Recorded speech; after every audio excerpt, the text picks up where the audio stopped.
आज मैं मुख्तसर सी बात इस हवाले से करूँगा। केस चल रहा है इसलिए लंबी बात उस मौजू पे मैं नहीं कर सकता, ना करूँगा।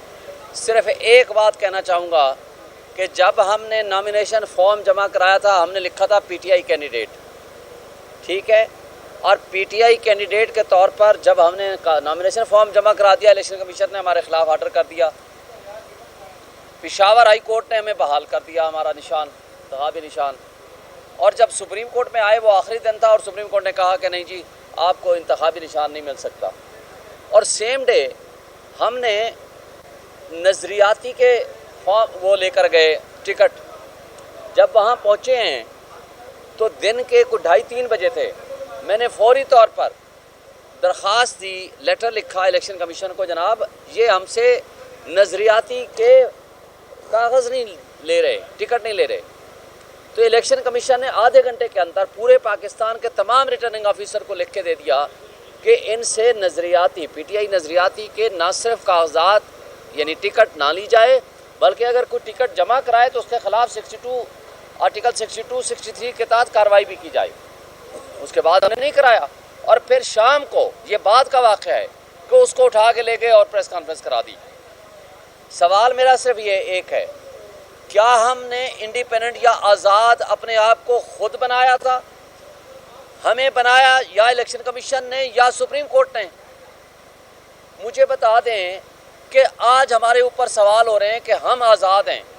भाई हम आज़ाद नहीं थे, हम पीटीआई के थे और पीटीआई के हैं। बाकी बातें अदालत में फैसला होंगी। लिहाजा no one should suffer due to the act of the public functionaries, due to the act of the court. Election commission ने अगर कोई गलती की है या कोई जुर्म किया है तो उसकी सज़ा हमें क्यों दें? दूसरी बात, मुझे बताएं, अगर ये सच्चे हैं, फॉर्म 45 के मुताबिक ये जीते हुए हैं, ये कठपुतली जो पीछे बैठे हुए हैं, यहाँ पीछे आपकी पार्लियामेंट चल रही है, तो ये भाग भाग के इलेक्शन कमीशन के साथ मिली भगत करके वो ट्रिब्यूनल क्यों तब्दील करा रहे हैं?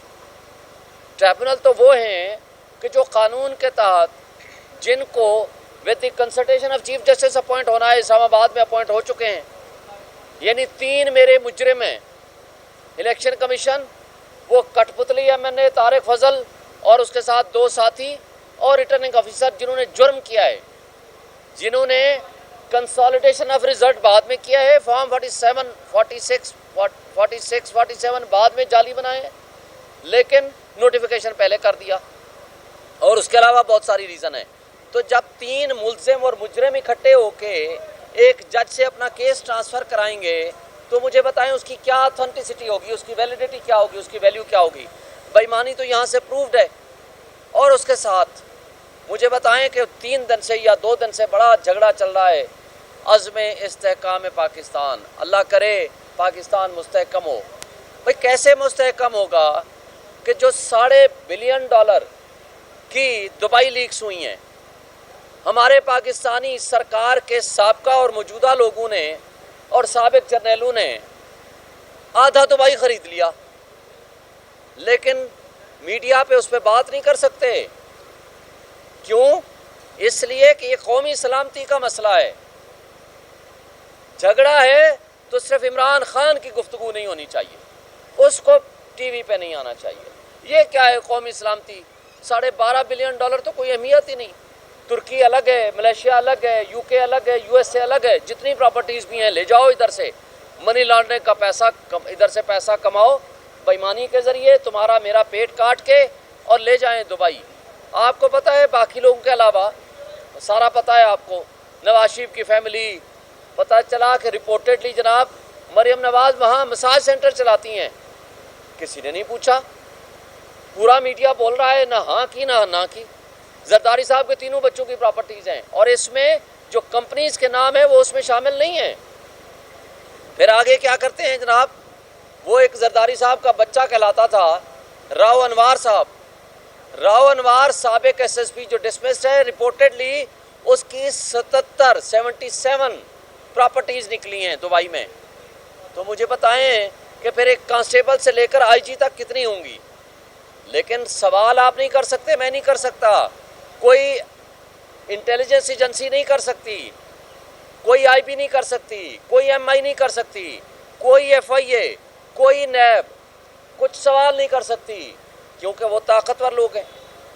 वो ताकतवर लोग तुम्हारा और मेरा पैसा लेकर मुल्क से बाहर भाग रहे हैं, लेकिन तहकीकात अगर होंगी तो तोशाखाना की होंगी, उस घड़ी की होंगी जिसके ऊपर इन्होंने तकरीबन 750 टॉक शोज़ और प्रेस कॉन्फ्रेंसेस की हैं एक घड़ी के ऊपर।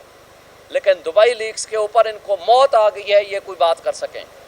अब मुझे बताएं, गंदम स्कैंडल, $1 अरब, जो $1 अरब के पीछे ये खैरात मांगते फिरते हैं, वो कौन खा गए? अनवार काकड़, मोहसिन नकवी, और मोहसिन नकवी की भी यहाँ प्रॉपर्टीज़ निकली हैं। कोई नहीं पूछ सकता उनको, इसलिए कि वायसराय को कौन पूछेगा, क्योंकि बादशाह का तो वो ख़ास है, और बादशाह से कौन पूछेगा? और परिंदे की क्या हैसियत है कि वो मैं और आप पूछ सकें? तो लिहाजा ये जो कुछ हो रहा है, गंदम स्कैंडल में जो कुछ हुआ, मुझे बता दें $1 बिलियन से ज़ायद वो जंग ज़दा जो जानवरों के खाने के काबिल नहीं है, वो गंदम ला करके डंप कर दी गई। अब फास्को उसके ऊपर ऑक्शन करता फिर रहा है, और वो ऑक्शन के बावजूद वो कोई ख़रीदार नहीं है। इसी तरह वो जो है, जब पूछा गया अनवार काकड़ से कि किसने ये पैसे खाए हैं, वो कहता है मैं फॉर्म 47 की बात करूंगा, फिर मुंह दिखाने के काबिल नहीं रहोगे मुस्लिम लीग नून वालों। ये है दो चोरों के दरमियान होने वाली गुफ्तगू। फिर सिर्फ पंजाब के जो किसान हैं उनका 800 अरब रुपए का नुकसान हुआ है। उससे ज़्यादा नुकसान ये है कि वो गंदम जो अब ले के वो बैठे हुए हैं बेचारे, सोने जैसी गंदम, वो कह रहे हैं जी इसको अब एक्सपोर्ट कर दें। जब ये लेके बाहर चले जाएंगे फिर 6 महीने बाद कहेंगे कि जी अब तो गंदम हमारे यहाँ ख़त्म हो गई है, अब फिर इंपोर्ट करो। वो जंगज़दा इंपोर्ट फिर लेकर आएंगे ताकि इन बेईमानों का मालो मता और खाता पीता चलता रहे। और सबसे बड़ी रुकावट ये नैब लॉ में जब तब्दीली की, MLA म्यूचुअल लीगल असिस्टेंस ख़त्म कर दी। वो जो डॉक्यूमेंट्स आते हैं आप उनसे वो सर्टिफाइड वो यहाँ जमा नहीं करा सकते। That can not be trusted upon, उसको रिलायंस नहीं कर सकते। जिसका नुकसान ये है कि यहाँ से पैसा कमाओ, मनी लॉन्ड्रिंग से बाहर भेजो, और चोरों और डाकुओं की अय्याशी हो, और मैं और आप आपस में लड़ते रहें।